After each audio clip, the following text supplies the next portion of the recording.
You're learning in real time. You understand? But I'll be okay. I'll be all right. And then we still have people kind of trying to join and all of that. So this is going to be great. Just a sec. So questions for you. And thanks everyone for sort of like putting your deets and where you're joining us from.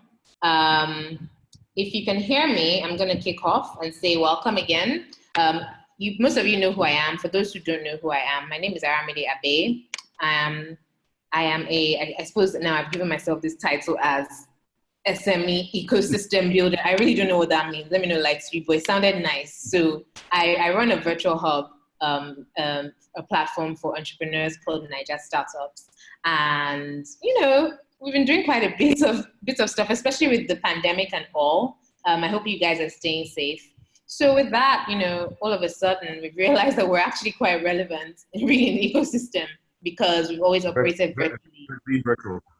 Yeah, do you understand? Before, people were like, okay, virtual hub, what is that? And all of a sudden now we're like, okay, yeah, we're a virtual hub. So that is quite cool. We've seen a lot of growth in our membership, in our community, and some of the stuff we're doing.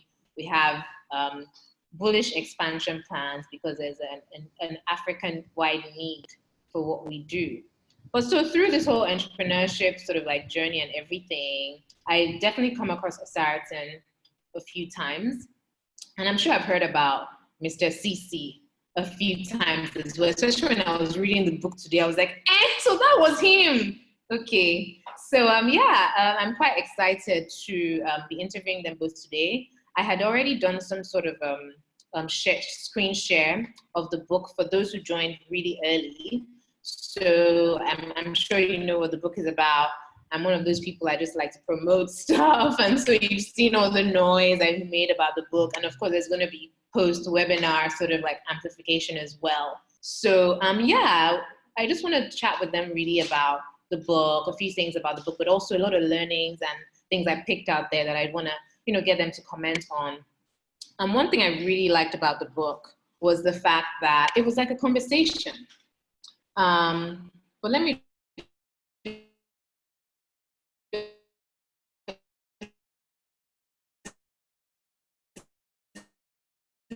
make sure that's where I want to start from.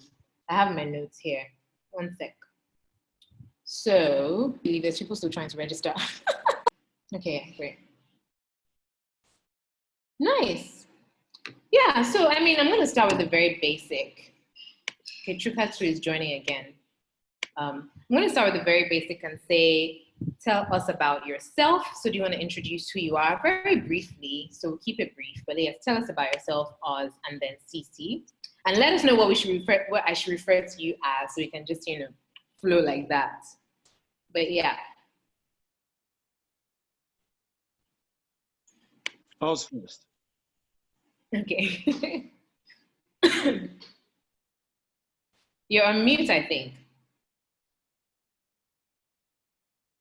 How about that? So I was just yabbing Chuka, but how is now CC to me? I cannot call you anything else. CC.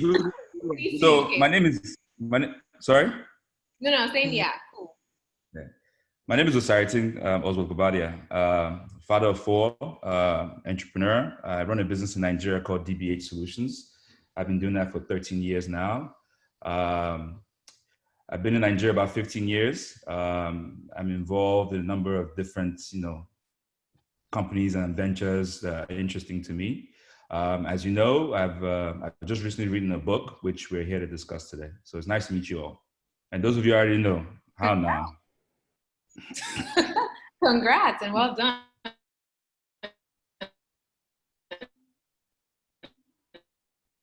Cici, you might as well go ahead. The internet. Yeah, I'm gonna go.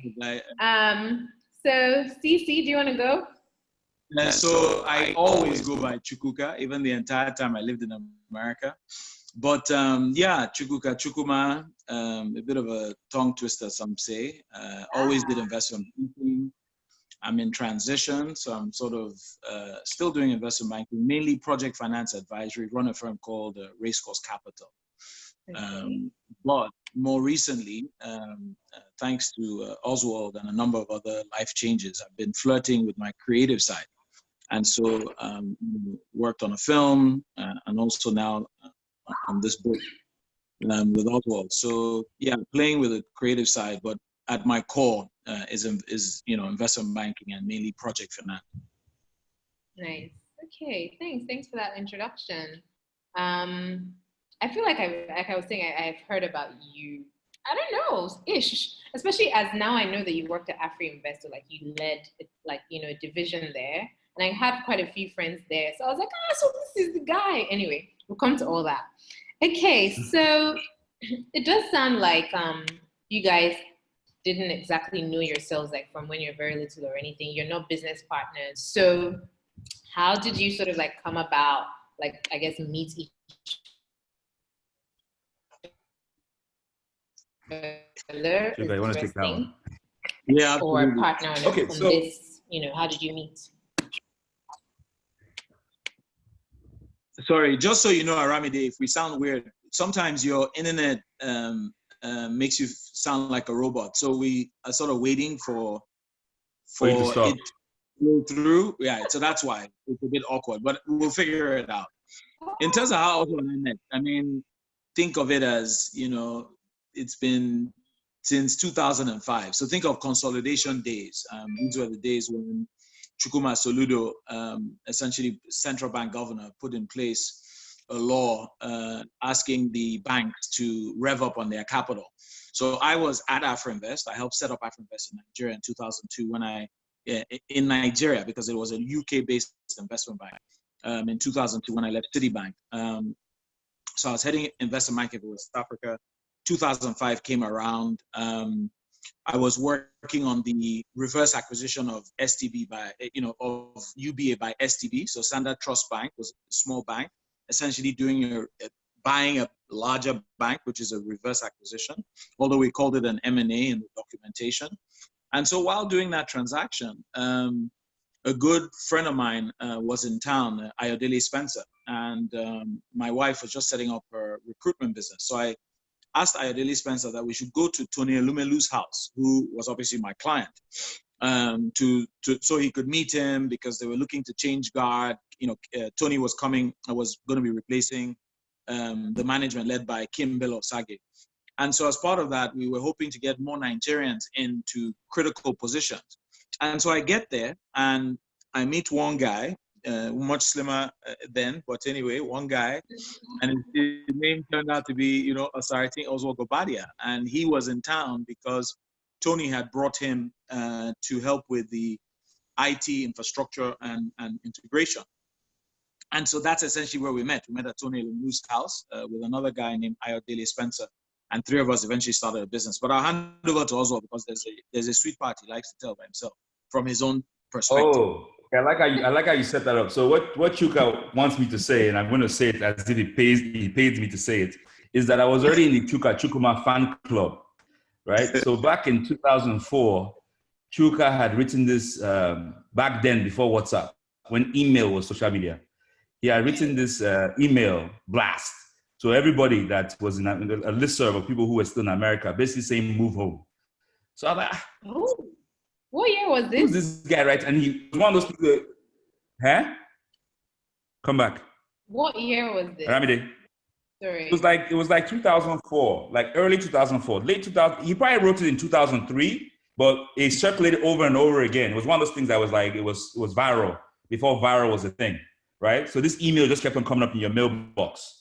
And what it basically stated was like, you're wasting your time in America, come home tomorrow because the pineapple juice is fresh and we have plantain on demand. It's basically what the email said. It was very brash. So I was like, who's this daring person who could write such a message?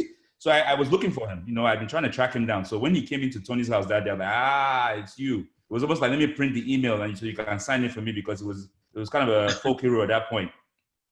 Are you happy now, Chuka? That is the story you want me to tell. Yeah, you did a good job as well. Well done.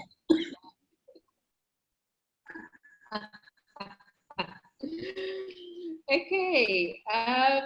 So can you hear me? Because I want to now go into the book a little bit and then come back to stuff about writing. But I want to go funny. If you can't hear me, I'm going to move my phone to an area where the internet is better, just so that then there's no story, because you must hear my question. Can you hear me? We can hear you right now, yes. Right now. Okay, let me try. So first of all, your book was hilarious. Sorry, I have to say, you guys are real jokers. I really loved it. I loved how your entire book is a conversation between you two. And I want to just list out the chapter titles, first of all, so you guys can have a taster of, of this book. So there's a chapter that is called The Move Back. That's the beginning. Two Bendo Boys. And there's Corporate Affairs. Okay. We'll take away. We'll take the better location now. The one where the. Say that again. No, you're going in and out a little bit. Okay. So let's take that better location. I'm going in and out. Okay, so let's take the better location. While I'm doing that, let me just have people who have not said where they are, just type in where they are. Let me move the phone to the better location real quick, 2 minutes, and then, so I'm still here. I'm just going to switch my video off. Okay. So please indicate where you are in the chat box. We want to know. I'm in Delaware, but I wish I was in Benin. I know, man. I wish I was in Lagos, heading to L'Afrique, about to eat some correct pounded yam. L'Afrique has closed down. I keep telling you this. Are you serious? L'Afrique has closed down. I keep telling you this. Oh God, I'm so sad. Your long waka. Oh. Ebute Meta Sagi. Well done. Hello, Sagi. Hello, Toyosi. Osagi, I have one nice article for you about my first words as a baby, but you have to go to our website to read it. It's a place near Ebute Meta. I'm as local as they come.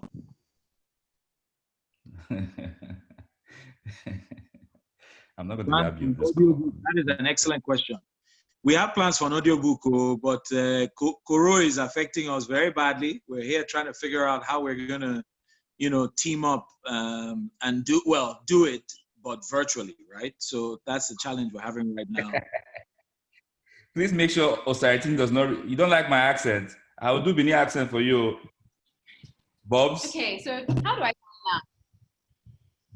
What did you say, Aramide? Please yet.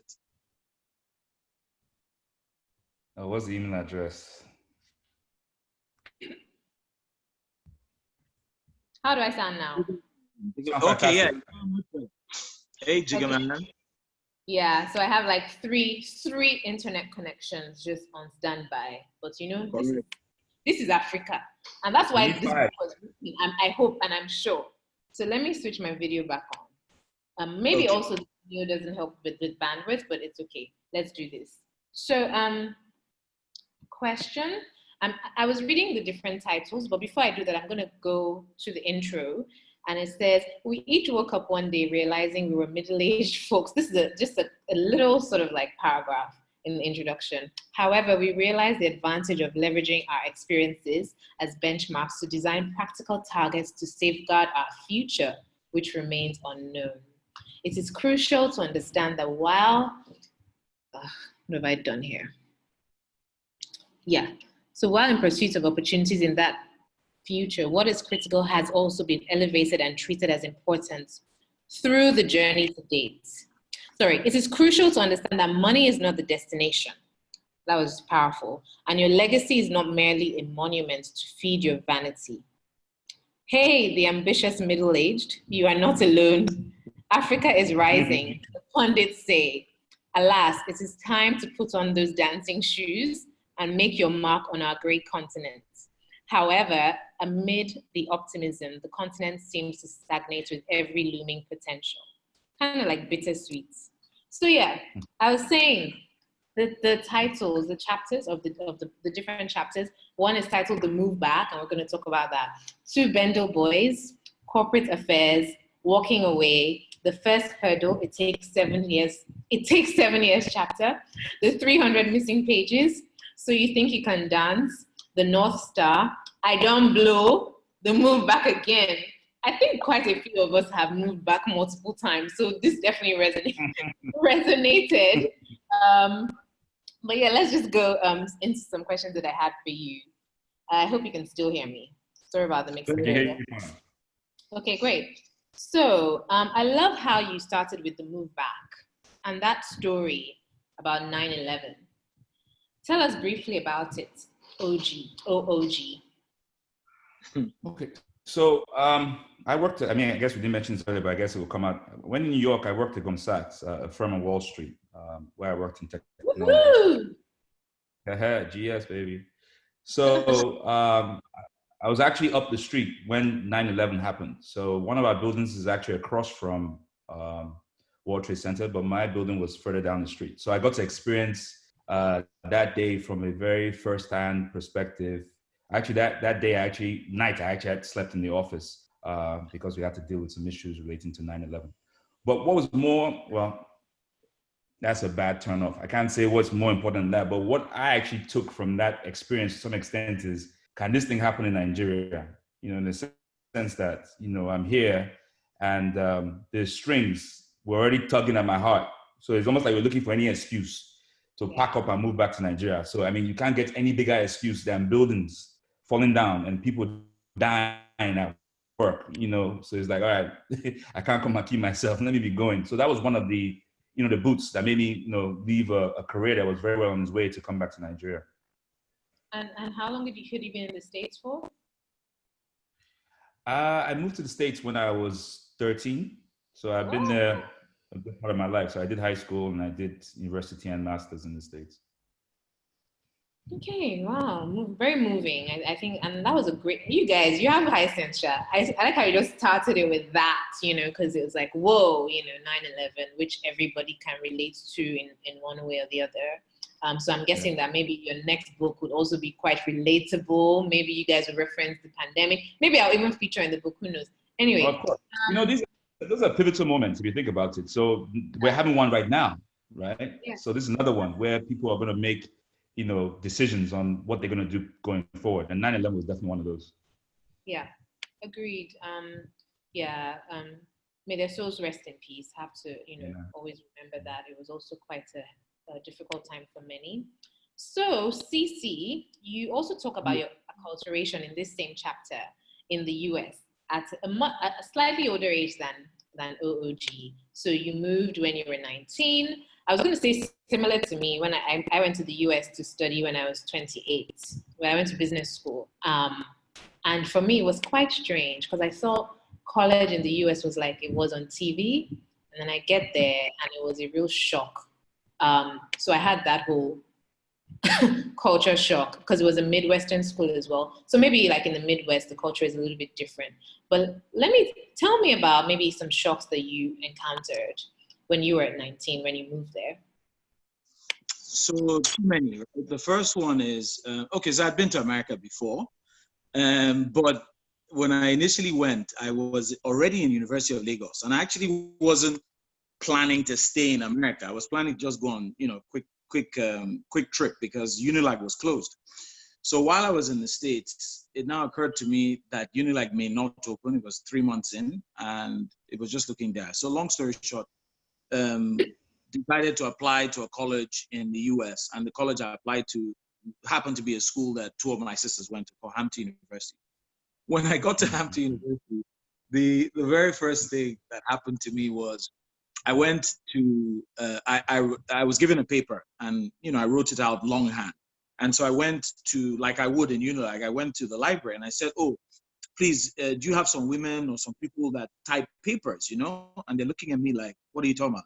I'm like, the women, you know, there's some, you know, because in LAG, we'll go and sit down while eating one nice mishai, they call it. So some egg with bread beside the road, then some women will be typing your paper. So I'm like, these women, they must also be in America.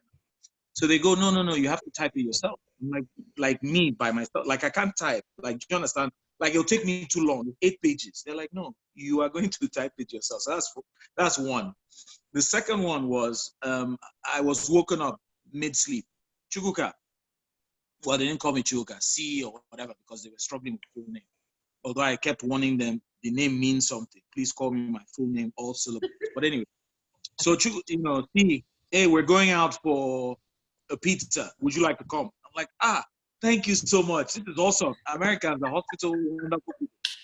I wore my trouser, entered the car, one nice, like a RAV4 kind of, Jeep. We went to the place, some nice 2 girls, some other guys. I was feeling, like, America could be a good place.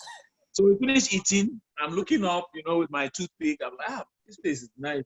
Wow.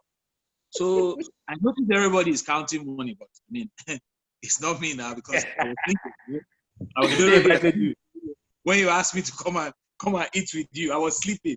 So they're like, hey, the money for the food.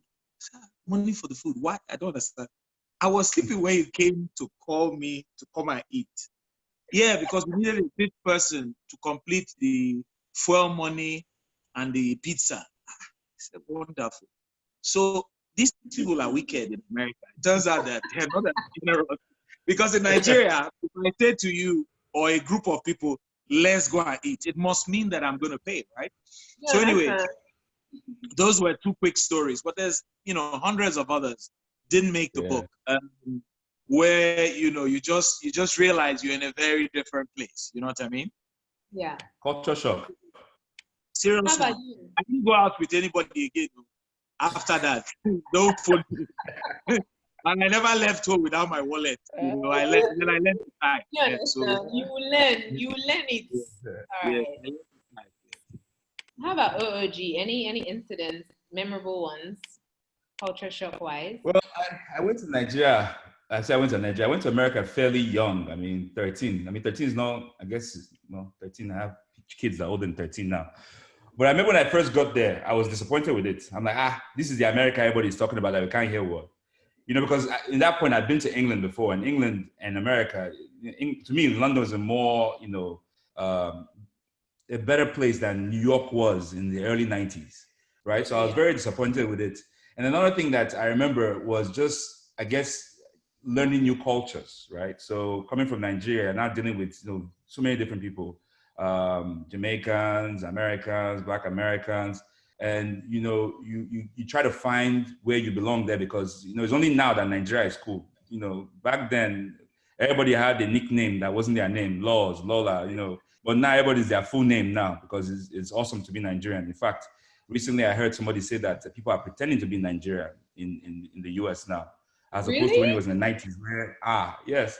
In the 90s, the jokes you heard was African booty scratcher and all these kind of things that asking you questions like, are they houses and where you're coming from? Are there any cars? So recently, I opened an album from, I don't know if everybody knows what an album is, those things with pictures in it, right? Yeah, I don't know. I'm just nodding. This guy printed pictures. Then you open the part, you slide it in, and then you cover it, album. So I opened the album and I saw some pictures from a trip that I did in the mid-90s, not mid to late 90s, 97. And it was something distinctive about the pictures that cracked me up. I was taking pictures of bridges, cars, nice houses. Those were my pictures that I was taking when I came to visit Nigeria to take back to America.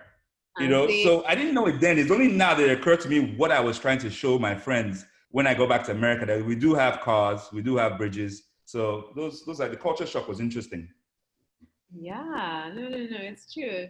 I mean, so many different memories, but that whole thing about your money, I experienced it too, because and in England it's even worse, right? So you almost kind of just quickly learn it and move on. But yeah, thanks for that. Thanks for the insight. And shout out. So someone mentioned Wesley College. Was that you, OOG, in the book? Somebody Wesleyan. Sorry. No, it's not Wesleyan. It's Wesley. So people always make that mistake. Yeah, Wesleyan is a school that I think is in Rhode Island or the Northeast. Boston, yeah. Yeah, Boston. The school I went to is a smaller school in Delaware. In Delaware, okay. Yeah. Oh, and you're in Delaware now, right? Yes. So are you like a Delaware lifer or something? What's going on? It looks like it. I've chosen to say it looks like it. You like it there? Nice, nice. No, It's you quite. said something. You can't do, in my opinion, you can't do Lagos and New York. It's just that's insanity. So you have to go to somewhere quiet when you leave Lagos. So that's Like, my, rationale. you're okay. Yeah. Yeah, okay, fair enough. And then you said something about, okay, well, it wasn't cool to be African and Nigerian back then, but now it is. I agree in a way. Today I was going through some podcasts and I found this podcast titled Jesus and Jollof. And Oh then I was yeah. listening to the intro by these Yvonne Orji and Yeah. Lovia Ajayi. But I just wanted to listen to the intro, and they were referencing how, because it's almost like cool to be African now. So, and it is true. They're trending. There's the Wakanda. There's what was that festival they had in Ghana? So, like, it's just cool to Coachella. be. Yeah. And then the Year of Return and all those things. And Hollywood is referencing, so much of our culture now. So, how does that make you feel, given, I would, change of things? I would say this in the narrative that Africa is rising. So some things hold true, right? And Chuka would say this. He would say, African rising is just a celebration of mediocrity, right? But the African being cool is something that is actually real. Like I said a few minutes ago, people are actually pretending to be Nigerian in New York, as opposed to when I moved there when I was 13, where, you from all the teasing, you had to become something. You had to become Jamaican. So people who moved to America to do high school, they either hung out with Jamaicans and became Jamaican, wearing their outfits and everything, or some kind of Caribbean in the early ages. If you look at what we did to specifically Yoruba names, Bini names, Osas is Osas, but you start seeing somebody call themselves Lolly, but their name is really Lola. Aramide is now Ara. We used to change our names, but now if you look at the younger generation, the teenagers now, or even the people in the mid-20s in the UK, no. Their name is Folashade, and you will say the whole thing. So people are taking ownership, right? Not everybody was Chukuka at 19. I actually insisted everybody called him, Chukuka. Most Chukukas in America were going by Chuki. Not even Chuka, Chuki. True. So yeah, so there's been something crazy. Yeah. So I said something crazy. Yeah. So there's been a change where being African is now cool, but that is great. That's almost superficial and vanity, right? So the question we have to start asking ourselves is why, from the fundamentals, right? So what is changing and where should we position ourselves? Right. Very true. So if you're thinking from a broad perspective, that's one of the reasons we wrote the book. So if we were to list a number of reasons why I wrote the book, right? This is one of them, in a sense that you have several product lines that are leaving Africa right now. You have, the arts, you have visual arts, you have music, you have, comedy. We shouldn't leave out books, right? Absolutely. Because we also write and we also read. So that falls into that line. And just on that point, Aramide, when you sort of peel back the onions, right, and sort of look at this problem in terms of how Africa has been portrayed, whether it was in Oswald's days or my days, when, again, he's absolutely right. I was the guy who, I just refused to be called anything else other than Chukuka. And it didn't matter where I was. If I got up to ask a question to an MD or a president of I didn't care. Like, my name is Chukuka. It's only 3 syllables. If you can say Jennifer, you can say Chukuka. And then at some point, the person is tired, because I saw Roots, right? And I know Roots. The first thing I saw was people were trying to change Kunta Kinte's name to Toby. So I know this game very well. Do you understand? And I know that if you force me to change my name, then I don't know what else. It's almost like in Life, the movie Life, which some people might not remember, but there was a scene where Eddie Murphy says to Martin, to what's his name? If you're in jail and you let the first bully get your cornbread, you don't know what else they are going to come after to get. So from the go, your name. What is your name? Oh, yeah, you can just call me C. Once you do that, it's a slippery slope, right? But anyway, I really think that the lens and the pen, those two things are what we have as weapons of war. I saw it, firsthand in my generation. I saw it with Fela, and I was always amazed how somebody can sit down, write a song, and the nation will burn, right? And I'm sitting here going, as much as I'm doing my finance and economics, but I don't really see any Nobel laureates or anybody that really is worth anything coming out of investment banking. You tend to gravitate towards a queen, a Princess Diana, because she was doing stuff for people. You remember words of Mandela. So I always felt like the power of the pen, right, and the lens are so strong that if you can control it, you can rechange the narrative of an entire nation. So and Oswald suggested we write this book. I'm like, if we write this book, we have to really write, as in no holds bar, almost going into the uncharted territory. In fact, I must admit, if we could share with you the first version of the book, Oswald said they are going to arrest us. And it's not just that they're going to arrest us, we're going to go to jail for the rest of our life. If given the force in which you wrote some of the chapters that we asked you to write, what is this, Chukuka? So there's a fine way to do it. We still kept some of those elements in there. Wow, you still have to relocate. You still have to relocate. Don't pretend like you're. I still have to relocate. Yes. Oh boy. Anyway, I'll stop there. Sorry, Oswald, did you send me? I missed that. Yeah, I sent. There's some people the link of the website. Oh. Yeah. Go ahead. I sent the link of the website. More people want to jump. I love it. This has to be like really chill and casual, and I just love how it's just flowing. So thanks. And honestly, today I was looking on Oswald's was it his social media, and he found a tweet from 2014. He now screenshotted it and put it in his stories. Something about standing on the balcony in, where was he? In Colombia. In Colombia. Do you want to reference that? Sorry, because I don't remember the exact words, but it was so powerful.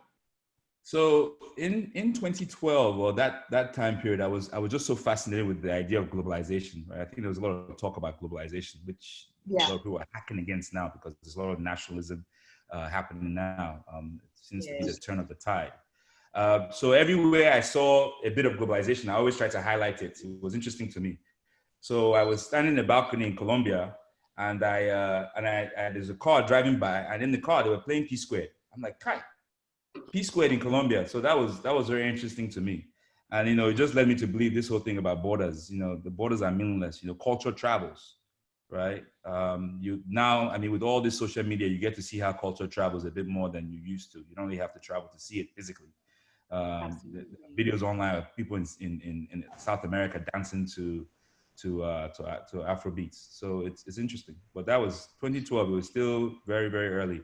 That's when Afrobeats was entering South America by DJs picking up a CD from a party type of thing. But now it's pervasive. Everywhere.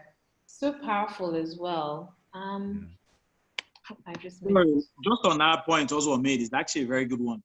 In between 2007 and 2010, I was fortunate to have a job that took me around the world. So whether I was going to China, to Russia, to India, different places, and across, I saw many parts of Africa during that period.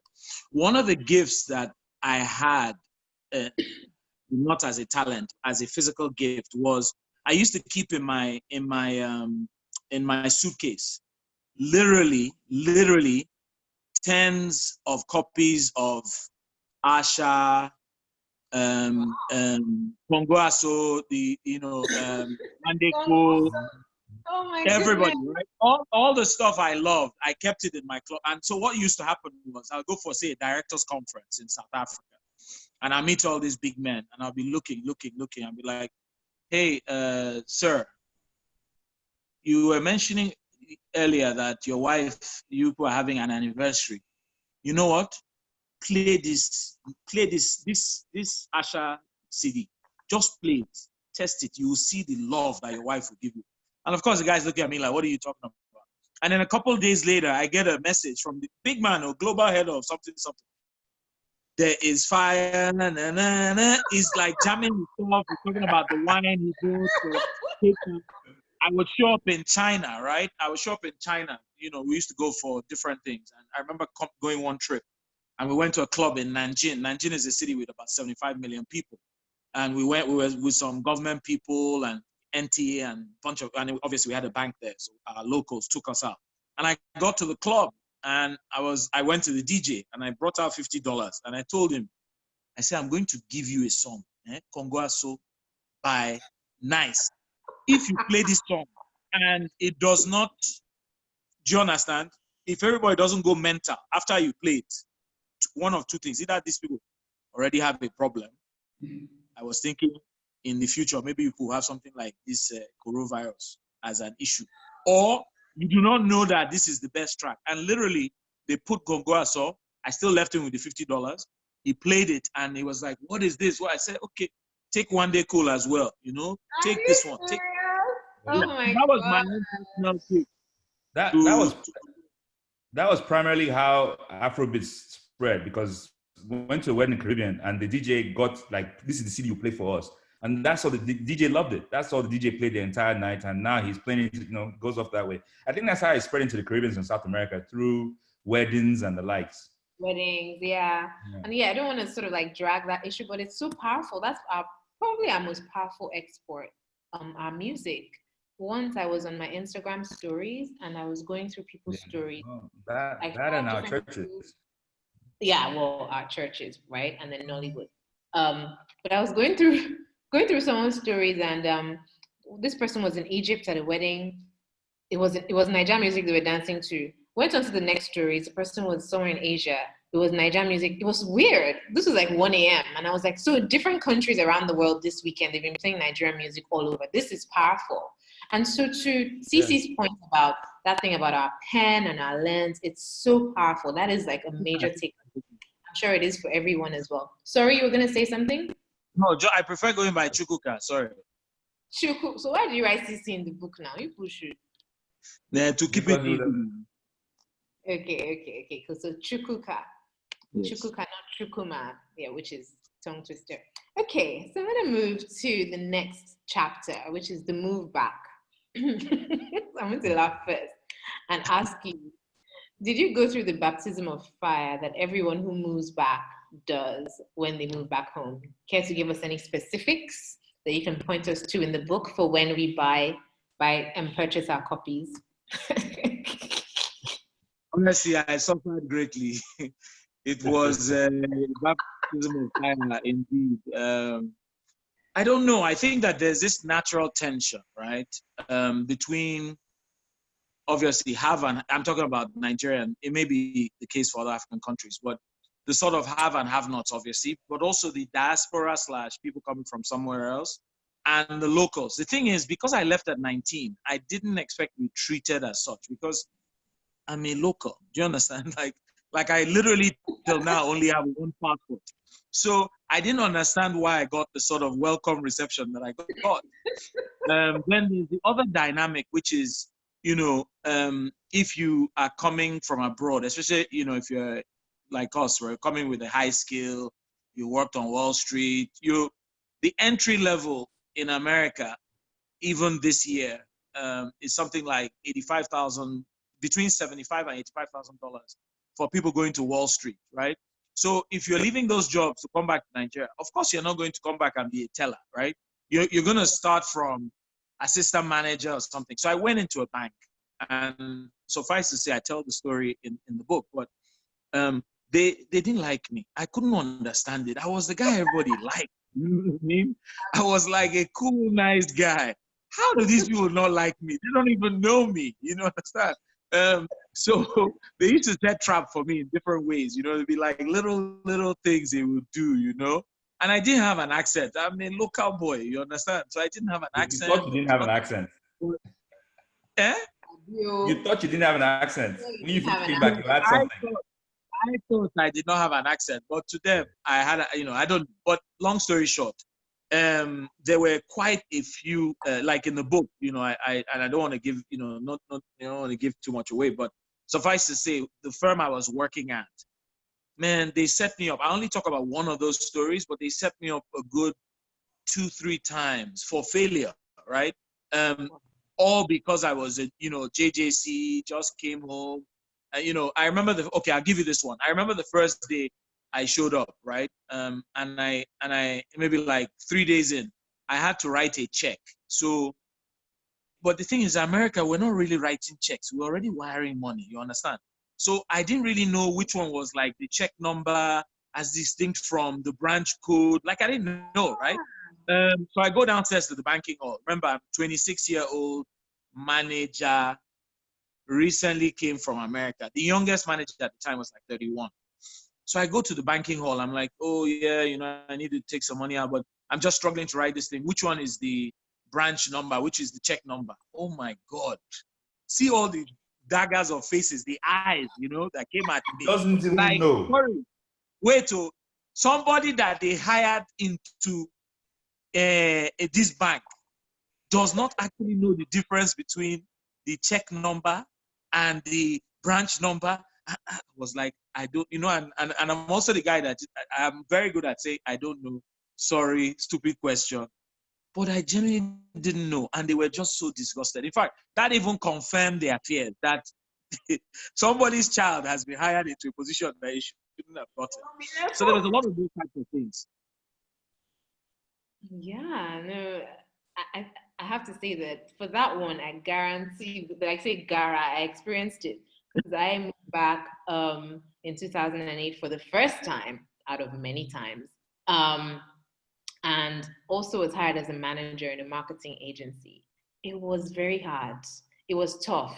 I wondered what I was doing. And then I had to do NYC alongside. So it was almost like, see this copper that they are paying how many million? And so, yeah, I think for me, if anyone is moving back, I would definitely advise them. I don't know how, there are a lot of great Nigerian organizations, but just try and ease into one that the culture is a little bit not overly, like it's more similar to what you would find, I don't know, in a multinational. I'm not saying that you shouldn't work in a Nigerian firm, but it's not easy. The culture shock is crazy. That's another type of culture shock. Thanks for that. By the way, this is why our book is good, because it sort of is a guide to those that are looking to come home, who are trying to understand what to expect, Oswald talks about his own, and he too went through his own wahala that is just absolutely awesome. Even when he was telling me through the book, because when you're writing it, you now sort of read it again, like, but also so far, though, why did he go through, some of the challenges that he did? All in trying to add value, all for less money. And, you're leaving America where you're safe and everything is fine to now come, or London or wherever it is people are coming from. So it's a really let's just say I almost went back after the first day. After the very first day, in my nice suit that I just bought, after the first day, I was about to pack up all my suits and just say, thank you very much. Thank you. I just leave. Nigeria. But you have to be baptized by that fire to have stories. So no, it's critical. It's critical. That's what makes diamonds. That's it, So, by the way, Aramide, there's been a bunch of people as we've been talking. I've been seeing comments going, Niger, like sort of concurring with what we're saying. So I want everybody to know we're not talking to ourselves. We're reading every single comment and we're loving it. I'm here wanting to laugh. I saw a couple of the comments when we're talking about Niger being, very difficult. But sorry, go ahead. No, it's cool. I have the comments box up there as well. So I've just been reading and I have keeping my eye on the waiting room, which is a little bit, so I'm really juggling. So women, big up, shout out to women. I hope you guys write about women because I didn't get to the very end, but I hope there's a women empowerment chapter. I know some of my male friends are going to eye me stylishly for saying that. But you wrote about people. You wrote about people? Okay. Chukuka and I are just a proxy for people. We wrote about people, but we do reference our mothers, which is critical, because even during the writing process, one of the things that became evident, I think it's very natural for for boys and men to always look up at their fathers, and they somewhat dismiss things they got from their mothers, right? I just think, I mean, we're probably going to veer into a different direction altogether with that statement, but I think through the writing process, I realized that my entrepreneurial spirit is actually from my mother, right? So we didn't go into a lot of detail in the book about it, but it hit me very clearly that, you know, she was the one who kept on doing different businesses, different things that I saw as a child. And that's where the mindset, you know, was embedded. Yeah, because I read where you said your dad was an academic, and so I read all of that. And so, yeah, and similar to me, my entrepreneurial spirit is from my mom, actually. So, yeah, shout out to moms and women. So there's a chapter that you titled Two Bendel Boys. Then you casually just write, meeting at Tony Elumelu's house, blah, blah, blah, as if we should just gloss past. Meanwhile, we're like, so I was like, wait. You say that so casually. What caused the meeting? I know one of you worked at UBA, but yeah, just tell us. I know. So Chukwuma referenced Chukuka. So you have to look and figure out which one is his first and last name. Chukuka referenced it, but we may as well talk about it since you referenced Tony Elumelu. So what took both of you to his house? Was it a party? What was happening? I guess that's where you met first. Go ahead, Oswald. It wasn't a party. Oh. It wasn't a party. So Chukuka I was there because I was working with Tony. I wasn't working for Tony, but he had given me a call while I was at Goldman about the transaction that he was doing, which was basically reverse acquiring UBA. And I think with that project, he started to look globally for people who can help, right, in different parts. So my job was to come do infrastructure and technology side. So I was just there meeting with him because I'd been on ground actually, this was not 2005, Chuka, it was 2004. I'd been on ground for about 2 weeks, you know, just consulting on the project and looking from the transactional side, the infrastructure of the bank to be acquired. So that's what I was working on. And then Chukuka, on the other hand, he was on the UBA side of the transaction, and he was just coming to see Tony, and he wanted to introduce Ayodele Spencer, who was like our third musketeer, to Tony as another person who can help with the project, you know, from the technology side. And end of the day, I both were hired by UBA to help, you know, fix the infrastructure on the merger. Yeah. So just on my side, I mean, I guess heading Afroinvest Investment Bank from 2002 when I left Citibank, we did a lot of M&A through the consolidation. So we worked on Skybank and a bunch of other banks, EIB, into a bunch of deals, Fidelity. And so one of the transactions we're working on was the UBSTB deal. And I tend to go from, you know, advising on finance to strategy very quickly without a mandate, because I care about my deals. And so one of the areas that I believe, so, you know, human capital is very important. And so for the transaction to be successful, I wanted to help with human capital specifically. Right. It was also the same year, 2004, when my wife was setting up a business called ES Africa, Evaluation and Staffing Africa. And we had... I know her! Now I get it! Of course! Now it makes sense. Sorry, carry on. Everybody knows. I became, even though she's Belizean and quiet, and a lot of people haven't actually met her, but they've spoken to her because she's people shy. I became Elisa's husband. Do you understand? Literally. In my own makes sense. Which makes sense. It makes a lot of sense. I enjoyed it, but how does a Belizean? I know her. Negotiate Elisa's husband. Anyway, so Elisa was starting out ES Africa. She had just set up the Move Back Club, which was to help people transition from wherever the hell they were to Nigeria. If you had already arrived in Nigeria, then it was to give you the staying power. So we used to have events like every month. We had and we paid for it ourselves initially before we got other people on board. We would have like a barbecue or an event at somebody's house. We'll have talking series. It was really like a powerful, cool thing before the internet and before stuff. And that was just our way of giving back to bringing home talent. Because the truth is, the key difference between a developed country and a developing country is the quality of human capital deployed, right? That's the difference. Forget about all this rubbish, noise, and resources. If your people are trained, competent, and in the right positions, you will be better than, you'll be as good as Sweden or better. You know, Finland, you know, is powered by innovation. That's actually what drives Finland. Can you imagine? Not the oil, they're not Norway, right? So they don't have oil. So back to the point I was making, it therefore was my, you know, between 2000 and 2004, before meeting Oswald, I was doing all these high power transactions, bringing MTN to Nigeria, working on LNG, all these multinationals, BATs entering to Nigeria, I worked on that before I joined Afrinvest. And what used to pain me was I'd be sitting in the meetings, and invariably, because you're the one running the model, the one on the deal, you know, you're with like the CEO, CTO, CFO, you know, like all day, right? Sometimes the chairman. And then they're like discussing some new wicked job that is going to pay good money. And the only thing they can think of is which expatriate they're going to bring in. And I was like, wait, hold on. I went to King's College. In my own King's College class, there is someone that can do any job in Nigeria.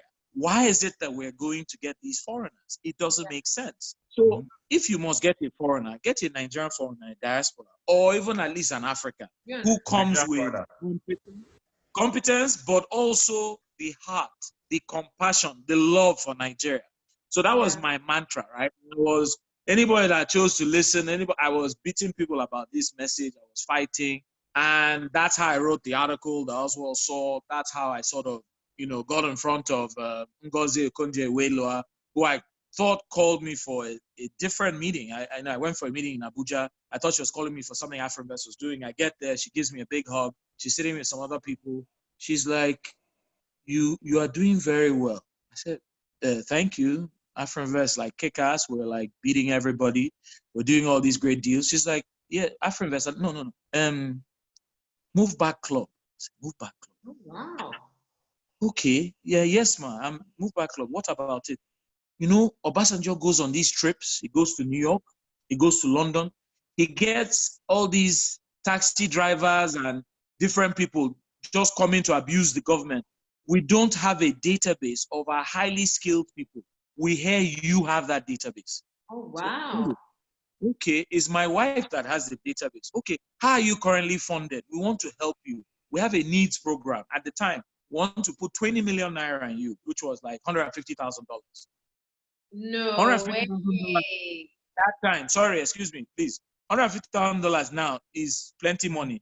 $150,000 that time, it was a shitload of cash, right? Anyway, in a flinch, I say, oh, madam, it's unfortunate. I would love to accept your funding from government, but here are the two problems. First one, we got a database that has very vital information. We have people's salary history. We have this, we have that. If we give you access to it, two things will happen. One, you are a PDP-led government. The day that you become an APC-led government, our database, our initiative, our work will get thrown with the baby water, you know, just throw everything away with the baby, right? And so we don't want any money from you. Okay, but how do we work together? How can you help us? When Obasanjo is going, can you send an alert, you know, or a message to your people? I said, of course, we can do that. We don't need money from that, you know, to do that.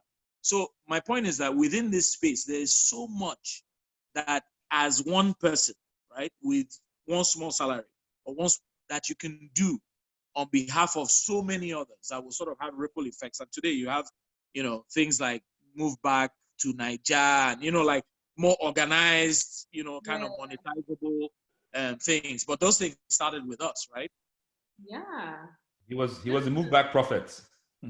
Absolutely. I remember Move Back Club. I remember there was another one that I used to sort of like, I from London when I was there, First Fridays organized by, I can't remember the guy who used to organize it. But then there was Move Back Club, we had to do with jobs and everything. This is so amazing. But one thing that you mentioned was, you know, that whole foresight, and I wish that more Nigerians would have it, that, look, I'm not going to take your money because of these reasons. You had thought through, right? A little bit of thoughts then makes you make certain decisions that will help you, right? And this thing with the government is so true. I remember chatting with one of our SMEs, and they're like, "Yeah, they've just come to shut down our shop. We've paid all our taxes and levies and everything, but the government has come to shut it down because it's a new person in office, and so they're like, the other rules don't apply anymore." And it's almost like, do you understand? So and I was chatting with a colleague of mine, Ayo. We're having a very detailed discussion today about some of the things you mentioned, Chukuka. The first was, that whole regulatory environment, oh my goodness. But then the second was with the human capital. We were talking about tech and how expensive getting local tech is because certain tech companies train just a small handful of people and then export them. And I was saying to me, but yeah, we need like 500 more of those Andelas. Do you get what I mean? Like, then we know that we're doing something in Nigeria. Then we can start moving macroeconomic indicators. So it's just like citing what you said that, we need to deploy good talent, human capital. So thank you for that. Thank you. That was amazing. Okay, so moving quickly, just quick question. Do you think working in corporate Nigeria prepared you at all for business in Nigeria?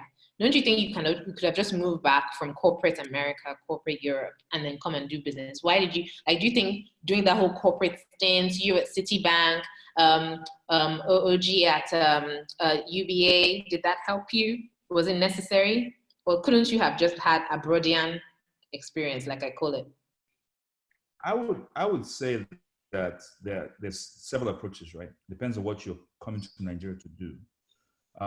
You certainly could take the approach that you can just have, you have your business plan, you're sitting in London, you want to come and do a Greek. You buy the land in your village, or the land's already there waiting for you. And then you come on ground and spend your time doing the building on the idea and executing it. You're basically going to be learning on your own money, right? For a good extent, because there's I mean, you could visit Nigeria. I particularly, I really researched moving back to Nigeria. It was crazy. I mean, I was young, not a lot of responsibilities, made decent money on Wall Street. I've made 1 or 2 trips to Nigeria just for the weekend, right? I've showed up from Lagos to my office, my desk at home, and just go to the gym downstairs, take a shower, and start my day. Where are you coming from? Lagos. Nobody had to know that, right? So big boy. That was years ago. I'm broke now. So why do you have to add that one? Why? I should have saved that money. I should have saved that money. If I saved that money, if I just bought Facebook with that money instead of buying tickets. Because I'm old enough to have bought Facebook. And no, Facebook. What am I talking about? I'm going to abuse myself. So I bought Apple. Exactly. Also, I should have collected that 150K. I've still need it now. I was going to say that. But I said, let me leave you. I promised myself I'm not going to yab you today. That was principled stupidity. But I leave that alone. So,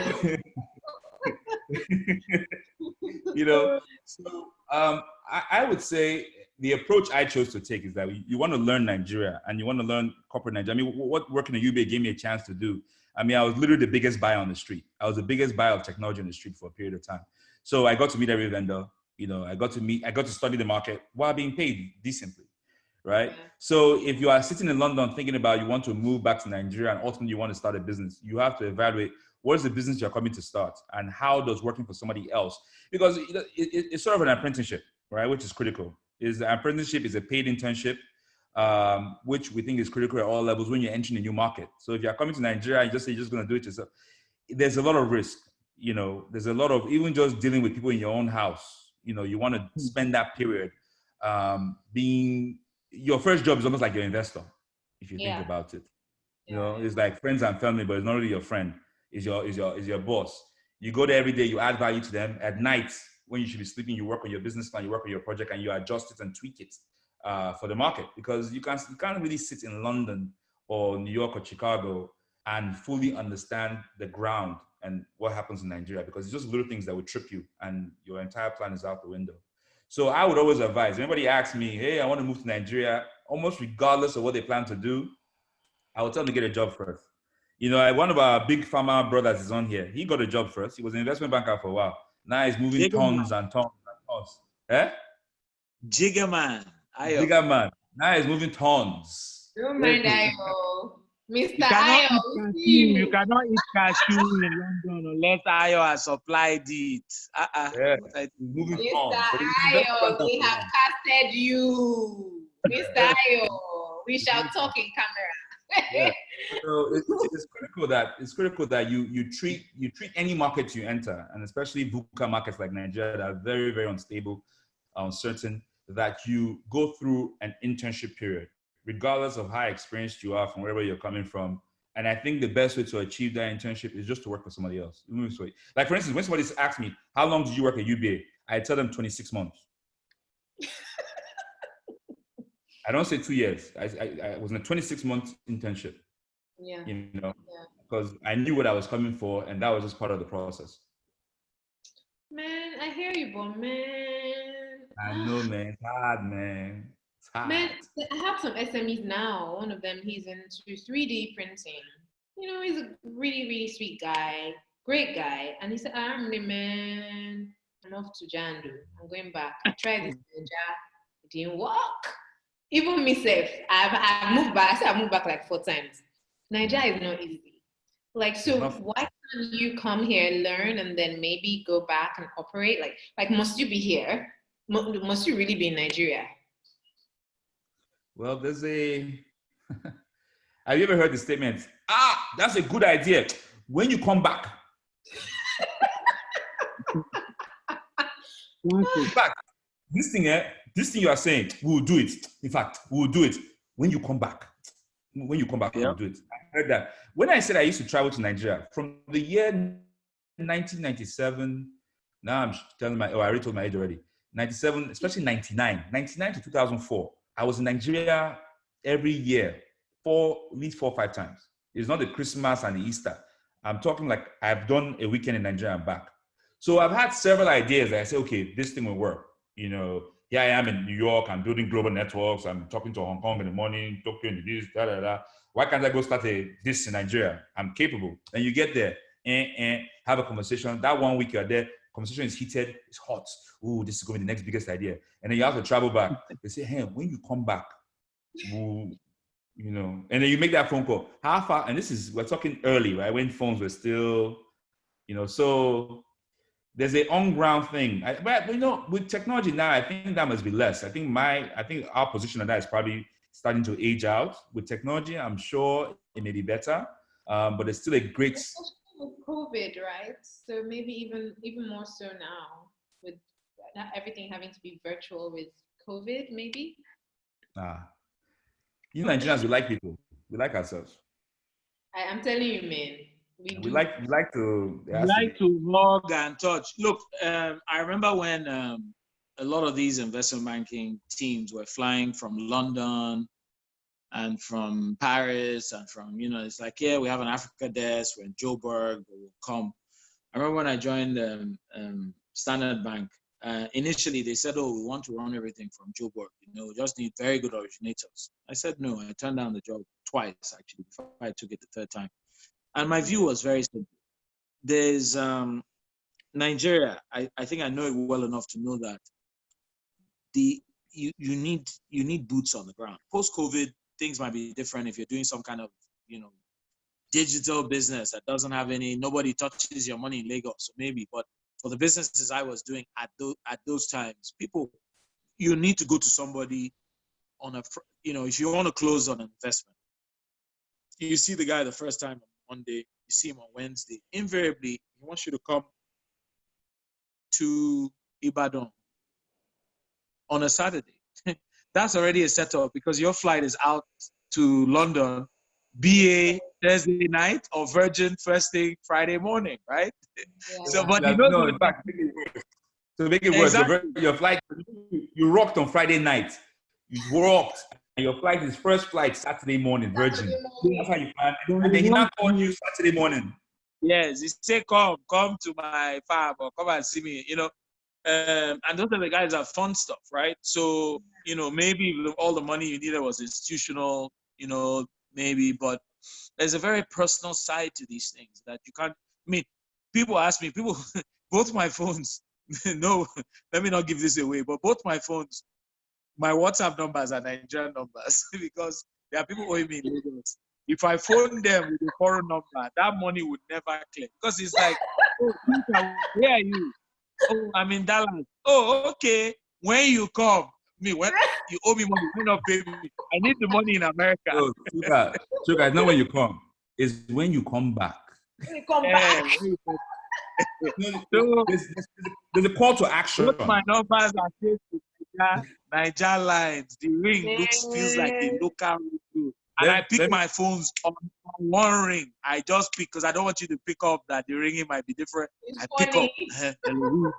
Let me how far to check. And I just want to pick it up so they'll know that you're on ground. Otherwise, they will mess with your money, man. Aramide, man. No matter where I'm at, right? Over the last, let's just say 10 years, I've woken up with Lagos because of that particular reason. So I can have a client call me at 8 a.m. Lagos time. I'm not answering the phone. Who is this? No, I'm answering, hello, good morning. Yes. Yeah, that's how we roll. It's somewhere during the call that they now realize that, oh, that ring wasn't Lagos. They'll now say, where are you? But by that time, I think they've already forgiven me.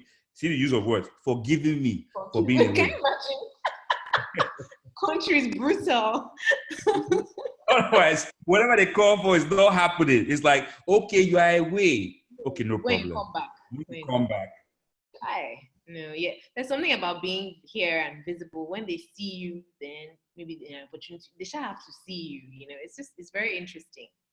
In the same chapter, Oswald, you reference and you say, I've always said that in Nigeria, the best employees are entrepreneurial minded and have an ownership mentality. And it's either they are building the ground under them for themselves or for the organization. Do you want to speak to this at all? We're almost done, by the way. I'll take a few questions. Oh, there's a question here we have to answer as well. So, yeah, repeat that question. Repeat what you just said again. Sorry. No, you referenced one part. You said, I've always said that in Nigeria, the best employees are entrepreneurial minded and have an ownership mentality. Yeah. So, one resource that we, and I'm going to use that to pull this question that's on the chat. One resource that we absolutely don't treat in the right regard is human capital, and we've talked about this a lot, right? How we train them, how we groom them, where they go, if they stay, if they don't stay. We have a country that doesn't care. They care how much oil comes out the ground, where the oil goes, where the oil comes, what's the price of the oil. And agriculture, same thing. What tons are you moving? What tons aren't you moving? What products is China buying? What products China isn't buying? And we are actually losing our real resource, which is our people, our intelligence, right? So if you are a higher manpower, if you hire a manpower in Nigeria, one of the first things that hits you is that you don't often find the right resources you need, right? And there's also different price classes, right? You can't afford to hire at the level investment banks are hiring at, right? So you find yourself, you're hiring further down in the strata, and the amount of training you have to train them to get to where you need them. So one of the key things you need, even if the person doesn't understand what your product is their heart and their mindset, right? Are they entrepreneurial in spirit, right?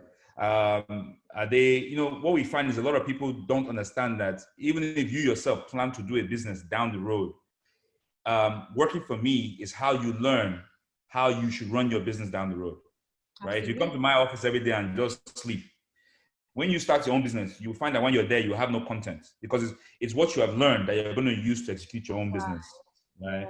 So people miss that whole part of the process and they want to skip to, I'm the guy, I own this place. But what are you really owning this place on? What is it? What is the substance? What are you bringing to the game? What's your set of toolkits? So I've always said that, the kind of people I love to hire are people who, when they come in, it's like you can see in their eyes that if I slip up, I'll be working for them. Right? They have some kind of entrepreneurial spirit. That I can turn into something, right? That I can say, okay, you went to school for biology, but I can tell you like marketing. Come. Let's talk about marketing a bit more. Let's see where you went for school, but you like sales. So that you can work with. But if somebody doesn't have that drive, because the difference between a practicing entrepreneur and a non-practicing entrepreneur is risk management. Okay. Right? So you can work for somebody, like even me as I sit here today. Don't be surprised if next week I'm working for Jiga. Hey, Mr. Ayo. You know, he's already quoting me with dollars. Right? Not going there, and I love cashew nuts. It does not mean that I stop being an entrepreneur, right? It just means I've changed my risk management, right? Because what actually steps you out the door is your ability to say, this thing I'm doing now is going to feed me. Yeah. Do you understand? Right?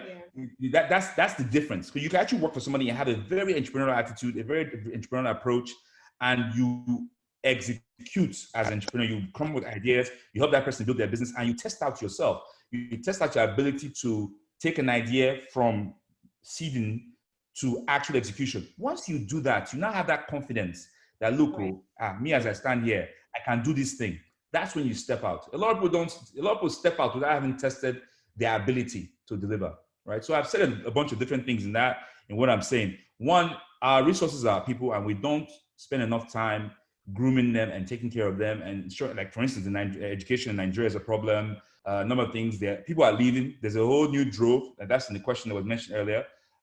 People are leaving for Canada. Yeah. What we don't understand about that Canada thing is this, and it's actually painful. It's one of those things that I wish I didn't understand and I didn't know. Is that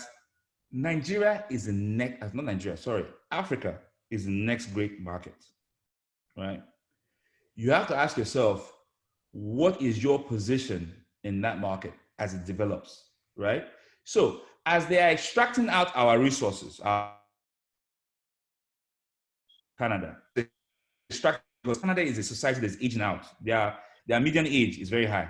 Look at Japan, same thing. Look at China, almost the same thing, right? So that's why you now have that influx of young Nigerians. If you ever look at the test or hear people who's taking the test, you will hear that the test is very calculated to capture young, smart people, ship them out to Canada, right? So it's targeted.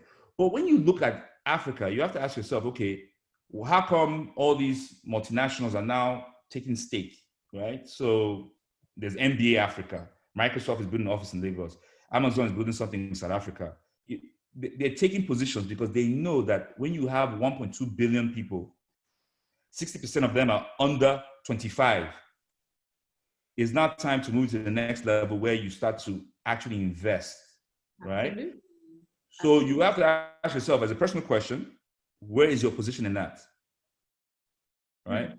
So it's difficult. I mean, I'm no place. I live a dual life. I mean, I've balanced it out somehow, family here, that people have to find their square roots. What makes you happy? What gives you the right balance? What's your definition of success? So you can better define how you want to add value to Africa. It's not one way. There's not one way. There's several different ways to do it, right? Yes, if Canada is attractive, is your personal life decision, I would say move to Canada, but don't take your eye off the ball, because those two things is not one and the same. Because you live in Canada doesn't mean you stop being African. It doesn't mean you cannot add value to Africa. It doesn't mean you cannot take a position in Africa. It's just that you have to look at it from this perspective. Canada is now funding your ability to do something on ground. Hallelujah. So your family and friends funding. In fact, in Nigeria startups, we have she's a nurse in Calgary, and she has a medical supplies business in Nigeria. So with COVID and everything, she's literally shipping stuff in all the time, So she's running a business here. So like what you're saying, yes, Canada is training her and she's there working, but she's running a business here. She's adding value on the continent. And so I think it's a good way. That's my mindset. We just need to have that mindset shift. And I love how you said there's not one way to do it. So nobody should crucify anybody for taking certain decisions that would benefit them and their lives. So that is great. Okay, so very quickly, this book now, wow. I was just writing. When your purpose, you said walking away, chapter 4, when your purpose hits you, you don't always understand it, but you can't deny it. That's a quote by Brandeis Daniel. I thought to highlight that. But I'm going to move into the North Star, chapter 8. And that was bittersweet for me. Because Chukuka shares this story about how he had done work. I wanted to cry. He had done work for had done work for a relative who had not paid $45,000 worth of work at the time. And then I love the opening of the chapter, but I'm going to reference. Okay, well, I'll go into that. But I just want to confirm, because you actually wrote in that book, should I say it or I should just wait for people to read it? Maybe I should just wait for people to read it. What actually happened? Sorry? No, go ahead. Go Health ahead. wise, that you had a heart attack, right? And then in the end, you wrote off a $150,000 bill with that uncle. So this was a relative you did work for, and it brings me to my question. But do you want to just talk about that a little bit? Then I'm going to ask you the question about sort of like contracts and why they don't work in Nigeria. So basically, it's like Aramide wants me to cry because again, you have mentioned $150,000 that I also would like to have right now. But no, basically, I was doing some work for an uncle who's a fantastic guy, and he's very wealthy, and he has a lot of companies under him, and we're working, and we, it's kind of a weird one, right? Because it's your uncle, he knows your people and everything, and he says to you, I need you to work on this thing. And, you don't work on Jack unless you have a mandate signed, the contract, right? But you don't necessarily, you're not waiving it. You figure you're going to do it later. But he's like, look, how much do you need? Okay, $15,000 a month, no problem. What else? Okay, but I need you to get going on this immediately. This is your uncle. It's not some stupid person. So you start the work, right? And then when 3 months down the road, on the day I did have the heart attack, I had like 5 meetings that day. And I went for 2 meetings regarding him, trying to raise some money for him. I actually went for another meeting where I was trying to raise $50 million for a client. I got some kind of letter offer from an investor. It was a busy day. For some reason, my driver wasn't around. I was driving myself the whole day. I was super stressed, but it was going well. I'm wheeling and dealing. I'm doing my entrepreneurial thing, and I have all these invoices, right, that are coming, right, with plenty of money, So I got home, and I was fine. I ate some correct food, and nighttime came, and I basically received a call where somebody, it was the eve of my birthday, so I received a call where somebody said something that just got me very angry, and I went from the power of a thought, the power of words. You would never think that a thought, literally a thought, an angry thought in this example, can take you from you're super fit. Last time I had malaria was 17 years before. You don't drink, you don't smoke. You jog 3 to 4 miles every 2-3 days. You play soccer with 21-year-olds. You're fit, you're good. You have asthma, but it's been under control for 12 years. You go from that to heart attack, right? And then you go to that in a country where healthcare is not really their priority. Do you understand? So it was a very challenging scenario. But the biggest letdown was obviously the fact that in spite of, I had 3 different, couple of transactions going on at the same time. And it almost felt like, that's why when I say things like, when they ask me what's Nigeria's problem, I say Nigeria just has 3 problems, okay? As seen from my own lens and my experience.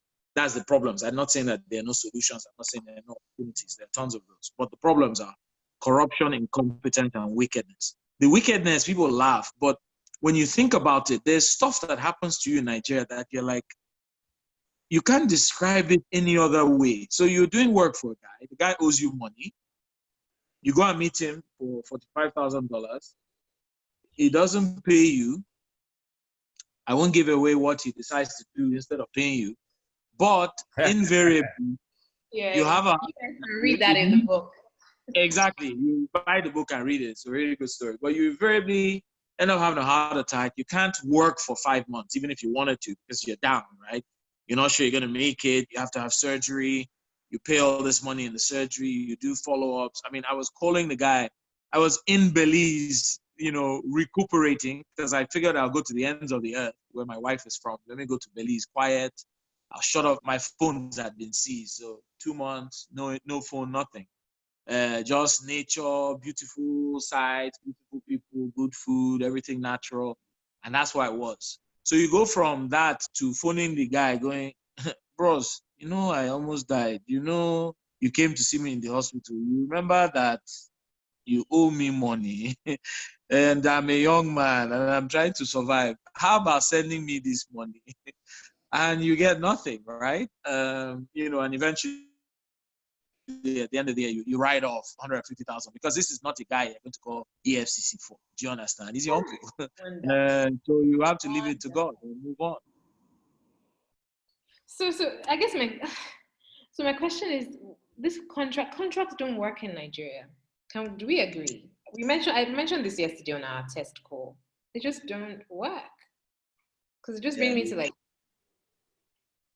Sorry, what that leads to, Aramide, is that in Nigeria, first of all, I tend to say something like this. I say I do business with people that I understand their character a bit more. So I have to I choose my clients now. So, you know, somebody called me today.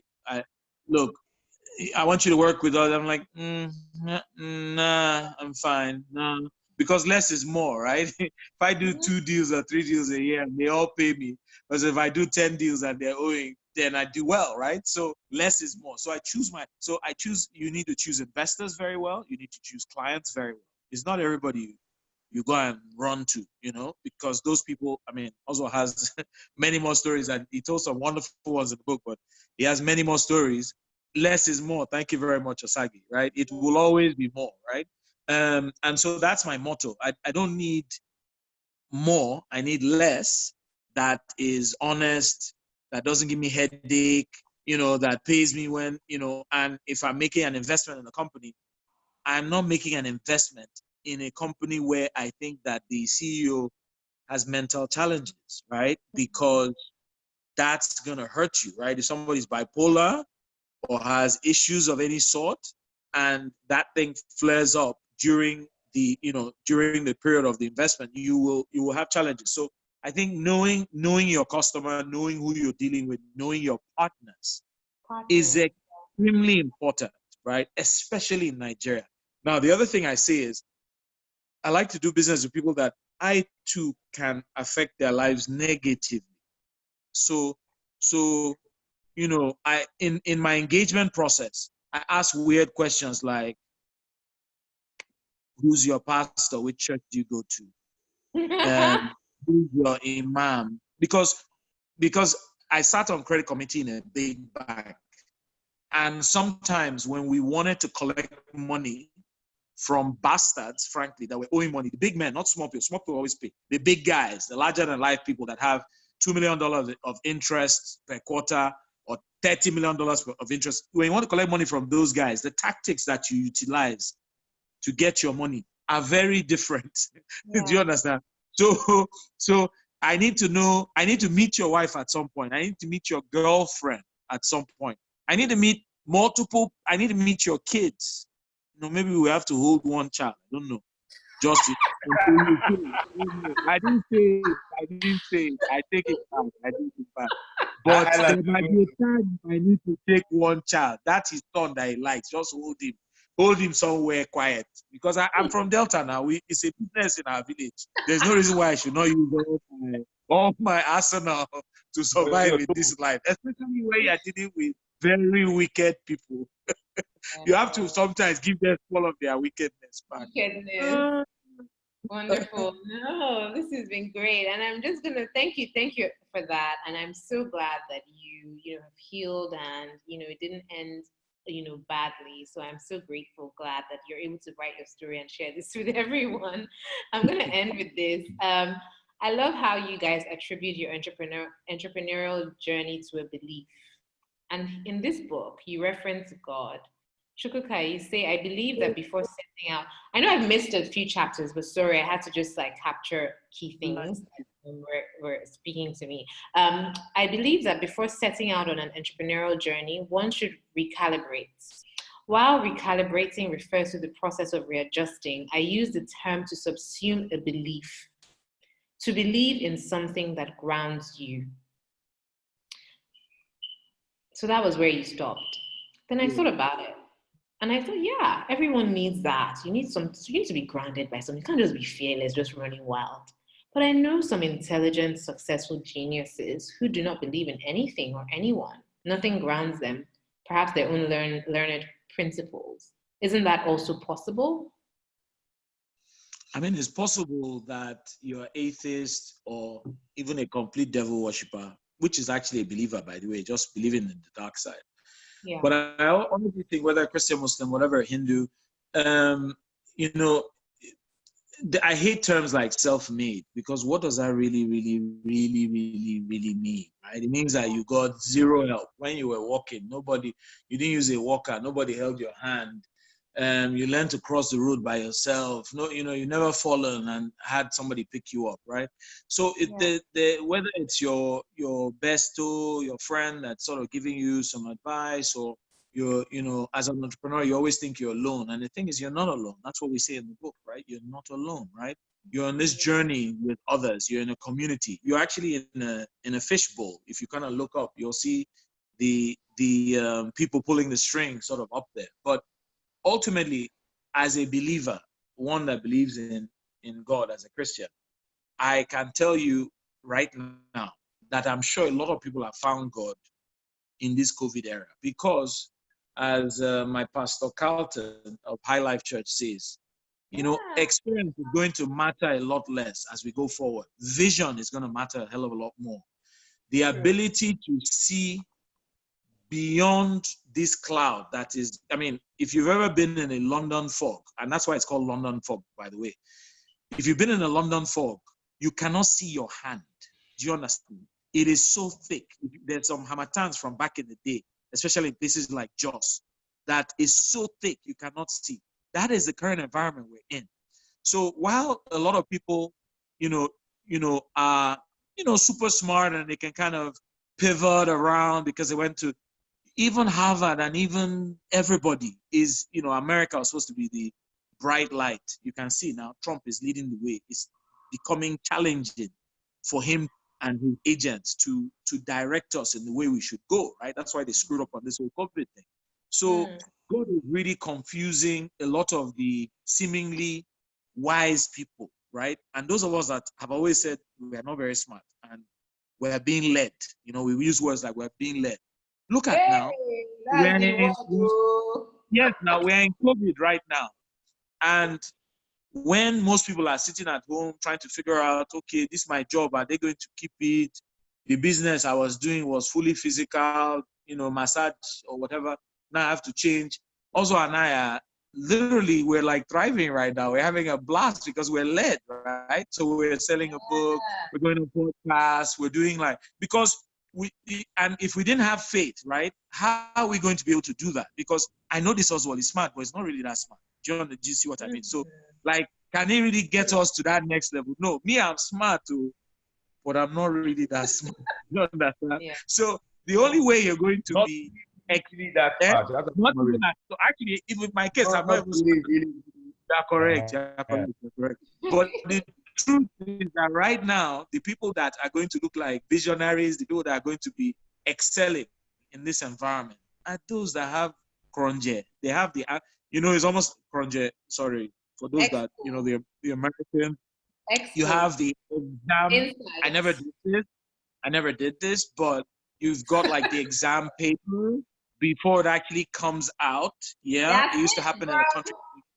Like, I was born in Paris and I live in America, so I don't really know, but I've heard that people in Africa do this sometimes, in Nigeria. But the point is that if you could live in a life where God will show you the answer, do you understand? You see what's happening 6 months. Is it not better? It's clearly a better way to live. That is it. Agreed. And in fact, I know you guys wrote a book, but I have a book for you about this whole thing. So I'm going to send it to both of you. Anyway, thank you so much for that. Let me end with Osaretin. I felt like I didn't ask him a lot of questions. What advice would you give to potential African authors who have a story but haven't got around to writing their books or papers or journals? People like me and many others on this call.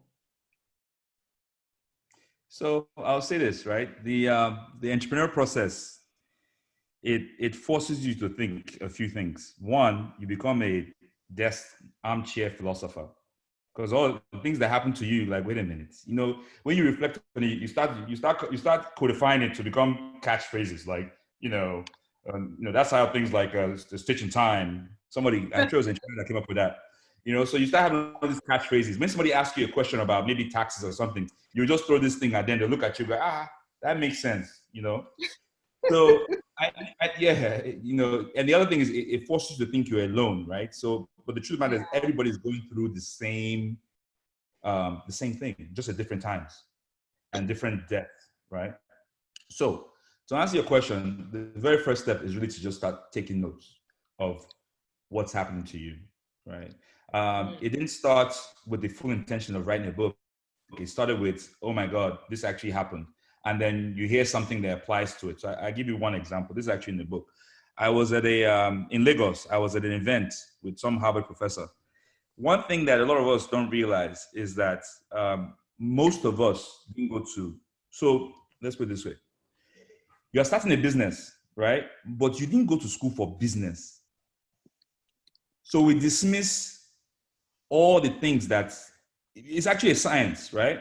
Business. You went to business school, so you went to school for business. But a lot of us didn't go to school for business. So if an IT person who is really good at engineering and networking and all these things starts a business, there's a huge gap.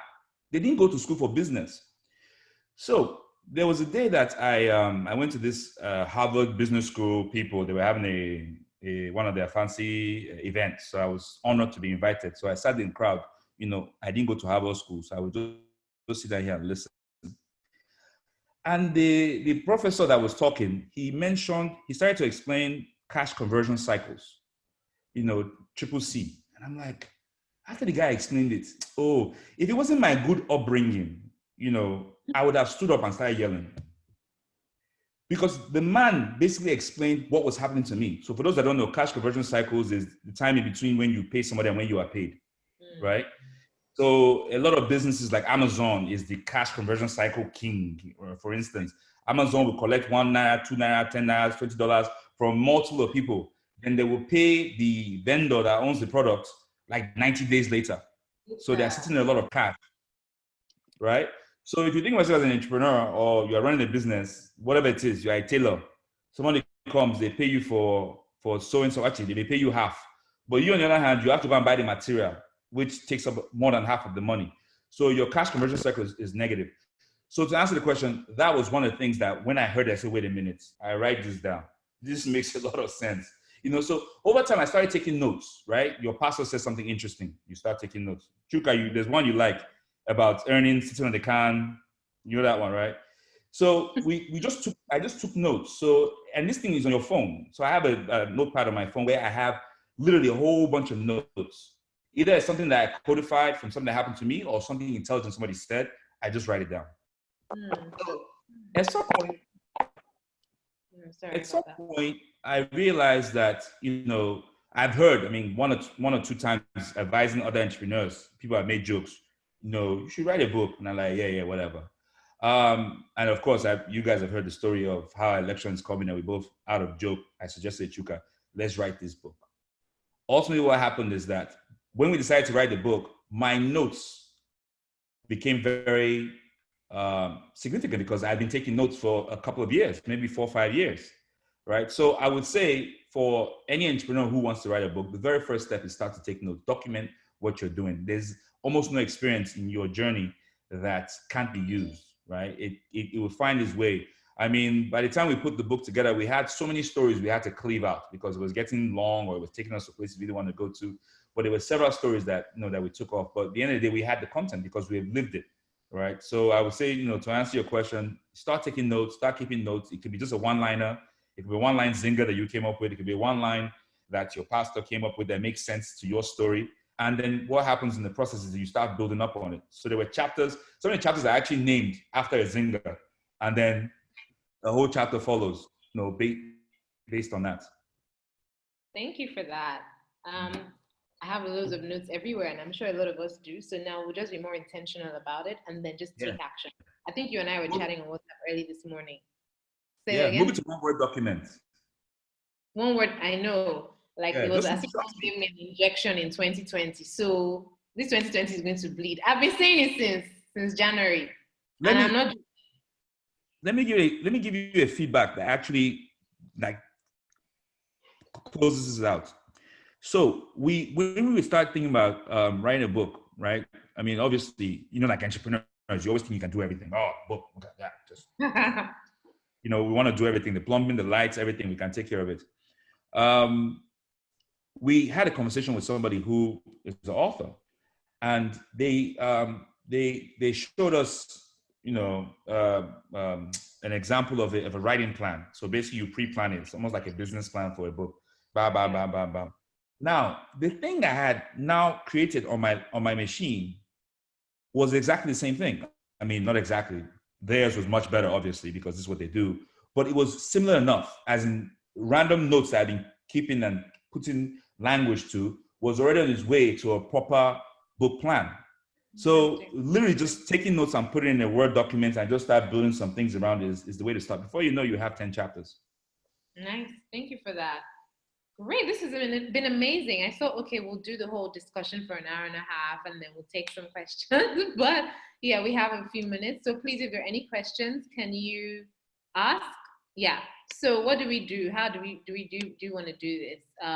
Chuka, do you want to just guide me? Should I read them out? Like, what is the best way? Yeah, just read them out one by one, and we'll either Oswald or myself will bang it out. Let's go. We answered that Nigeria leave or something question, unless the person who asked it didn't. But anyway, just let she'll ask us. Yeah, she'll ask again if she didn't get it right answer. Okay. I'm just looking. A lot of them are comments. Human capital. Okay. Okay. So as entrepreneurs, so Emmanuel asks, because there was a lot of detail when Chukuka was talking about, his experiences, but the learnings from his experiences, especially the negatives. Are all those details mentioned in the book? Because I know they're on this video, which is good, but they are actually, and a bit more, because obviously I had to cool down the emotional side of myself ahead and sort of articulate it eloquently in a way that, someone can read and learn, right? Because the whole point of the book is to learn. Yeah. So yes is the answer. Great, thank you. And it wasn't bad, right? So we, there's good side, there's a lot of Niger bashing sometimes, and we feel that there's not enough stories about the good.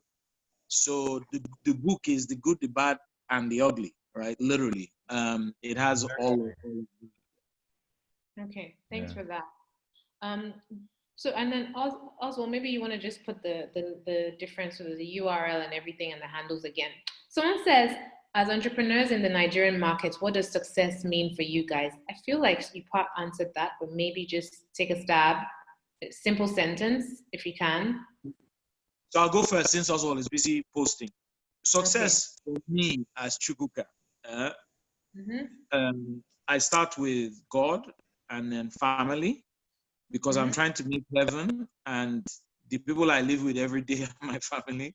So once those two things are good, I'm already like 90% of the way there for me. I, however, want to impact people's lives in everything that I do. So whether it's training, mentorship, the films I'll eventually do, the book I'll eventually write, some with Oswald, and so that's it. Nice. Oswald, you? So I'll take a different approach, and I think I wrote this on the thing already. And this is kind of the approach we took in the book, in the sense that success is something you define for yourself.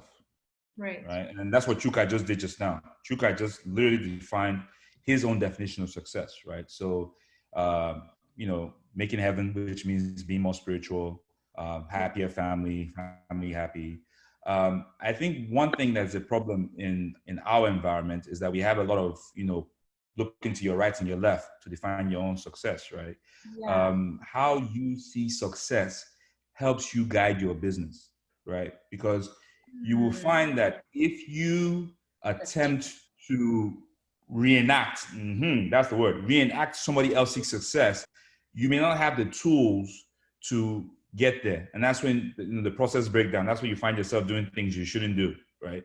But if you really look at yourself and find the simplicity of your own success, what makes you happy? Is it that you never want to fly coach again and that's all you want to do?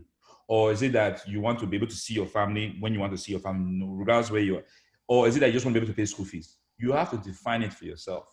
And then now work it backwards to understand what takes you to get there. So like, for instance, now my current definition is my kids, 2 of them are in high school, about to be university.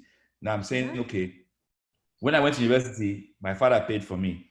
So there's no way that my kids are going to collect loans and all this stuff. So my new sense now is, okay, what do I have to do to ensure that I can pay for these children's education? So that started a long time ago, and I'm getting there. I mean, we already paid for one. Now we have to. So right now, that's sort of a focus of what I see as what I need to do, that I know that that's part of my success. And the other things follow. You have to have retirement. You have all those things. There's some really pure things that drive you, right? Yeah. So there's some pure things, like Chuka said, you want to be a better person. You want to make heaven. You want to help other people. You want to impact lives. That's another reason why we wrote this book, because we feel that the desire to be Mark Zuckerberg is actually impacting our tech sector in a very bad way, right? But if you read Mark Zuckerberg's story and the other guy from what's the other one the kids like, Snapchat, you will find that these children didn't start where our own startup people start. They were both from very rich parents, right? So if you are modeling yourself against that, but you are starting somewhere different, you are missing what is required to get to. You really need to define what your own success. For instance, Chuka and I had a transaction we had a few years ago where we had these kids were so smart. Nigerian guy, one of them was 19, brilliant. But why that transaction never happened is because we were dealing with a Mark Zuckerberg when he already had 1 billion followers, not a Mark Zuckerberg before he even, I mean, Mark Zuckerberg, even use Mark Zuckerberg as an example is a bad idea, because Mark Zuckerberg, if you follow his story, he was already doing computer stuff when he was 12. His father is rich. You can't compare yourself to him. So it's really about defining your own success. You have to really look at what makes you happy, what are the basics you need, and see if the path you're on is taking you there. Fantastic. Great answer. Thank you so much. I'm going to do it quickly so we can wrap up in 5 minutes. Do you believe technology will disrupt economic and infrastructural challenges in Nigeria? I'm going to ask you 3 questions, so please try to keep it brief. That's from Ayo Daily. Shout out to Ayo. Is that Jiga? Oh, no, I did it. That's Ayo in Chicago. Yeah, my guy. I haven't seen him in a very long time. Bros, let's find a way to jam now. I'm your guy. Only your guy. So do you believe that the infrastructure will do what? Technology will disrupt economic and infrastructure. I do. I do believe technology will. Sorry, let me restate that. I do believe technology could disrupt several sectors in Nigeria. Technology could disrupt education with expansion on e-learning. Technology could disrupt health with expansion on e-health. Those are just 2 examples. But the problem is that with everything else as a problem, we're not looking at the building blocks. So any problem needs building blocks, right? Before we even get to technology disrupting, how do we set up the environment? Like, for instance, I had a great idea earlier today. I called my guy who's a brilliant video guy. He could do these little video things real quick for me. He says, I'll do it later. Our generator is bad and we don't have light. By the time he gets back to me, that idea, that genius of idea is going to be fleeting, right? So I think yes is the answer, but I think it sits in the could. Like, who is the person running it? Like, who has this singular vision for technology for Nigeria, where they say, this is what we're going to do over the next 10 years. Over the next 10 years, I'm going to dedicate myself to ensuring that technology has an impact in all these different sectors in Nigeria. We don't have that. So it will continue to be a could. Remember, we used to talk about Vision 2020. We are in 2020 now. Yeah. Okay. Thanks for that. There must be many ways, there must be many opportunities that come across your table. How do you determine which ones you develop, especially entrepreneur opportunities you may want to develop? So how do you determine what you want to just take and then, move with? For me, everything starts with passion. I can't, you know, if I don't, first of all, I only participate in things I understand. Right. And then I have to have a passion for it, right? Because if I have a passion for it, then I can think on the fly about strategies and things that we can do. I have a couple of boards that I sit on, but they're boards that for businesses that I love, right? I love the space, I love the things that we're doing, so I can come to the CEO literally every other week with a new idea of how to grow that business, right? So I think everything is, I've moved away from doing things for hustle and just to feed the family. Absolutely. And that's not because I'm hammered. I just don't need that much, right? I'm very frugal so I think that it's important to do things that you love. And I think that if you trace the roots of Nigeria, a lot of times, I was told by my guidance counselor in Form 3 in King's College that, there were only 6 areas that you could be, engineer, banker, lawyer, doctor was the number one, and, architecture, whatever. But, I honestly think that, that's not the way to build a country. I think that we need to channel, push kids in the way they already lean towards. When you get their first set of grades, before anything happens at 5 years old, and you see they are getting 0 in maths, but they are awesome writers, that child is not an idiot. That child is a writer who needs to get a C in math, but do not kill them and force them down the C route. So there's a lot of people in the wrong positions, not passionate, doing whatever they are doing, but so they can't create, they can't, be geniuses in their roles. So that's what I think. I'm so happy. I'm really happy about today's session, and that was just great feedback. The reason why I was just so drawn to having you guys kind of come on this was I've always wanted to tell the story of Africans and Africans in business. So I mean, for me, there wasn't anything more than just wow, people need to hear this story because these guys are sound, this just validates that. So I'm going to end on this note. First of all, so Chukuka, you've sent a bunch of messages to just me. I don't know if you want to resend them to everyone. But there's a few questions that have come in that I think you guys have answered mostly live. So I just want to say thank you to everyone who stuck with us from 8 p.m. to 10. It's been a great fun 2 hours. People came in from everywhere. There's a whole spreadsheet of emails, and I'm sure you'd be okay for me to pass it on to them 2 hours? so they can email you more about the book. Someone asked on a WhatsApp group that is it available digitally? Yes, it's available on Kindle. So I checked that before I came on. So you can get the book. And of course, for our next session, I already have our next session lined up with our next author. You hear from us. But thank you again. Thanks everyone for engaging. Everyone from the US, from the UK, from Cote d'Ivoire and Nigeria, everywhere, different parts of Nigeria, Nasarawa, Lagos, Abuja, Kano, Ibadan. Thank you so much. This has been amazing. So I look forward to maybe you just sharing about the book and your experience. It will be good, but definitely read the book.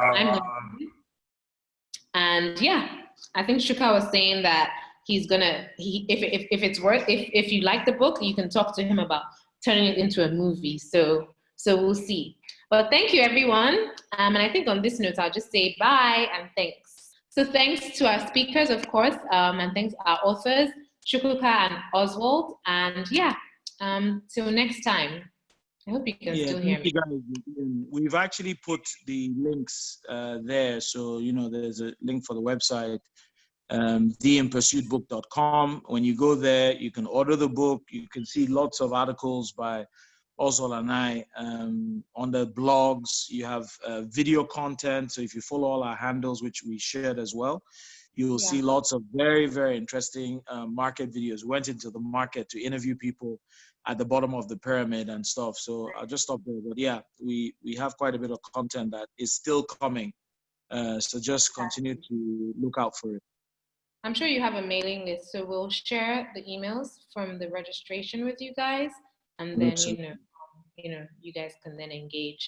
So on that note, thanks everyone. And if you do have a book, or if you're releasing a book, or you have released a book, reach out to me and let's see how we can get you on one of the sessions. Okay, everyone, have a lovely week. Is today Sunday? Because I'm confused now. Yes, today is Sunday. Have a lovely week ahead. And yeah, God bless. Thank you. There's a replay going to be available, so we'll make that available. Cool. Thanks, everyone. All right, then. Bye. Bye.